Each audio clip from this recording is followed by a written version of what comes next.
අයියෝ මොකක්ද ඔය කරන්නේ? හරි අතන යන්න චුංකි සෙල්ලම් කරන් ගිහින් අයියෝ ඔය මෙහෙන්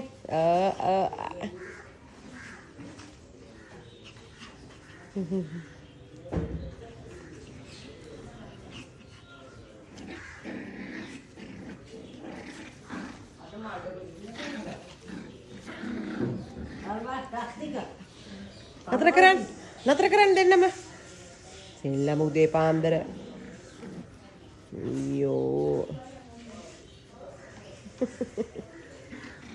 රිදෙන්නේ නැද්ද මේගොල්ලන්ට? ඔයාලට සෝයයි පරිප්පු වෙන වෙනම කරලා දෙන්න. මම බත්තර මේ සම්බපත් ඊයේ රයිස් කෝලේ තිච්ච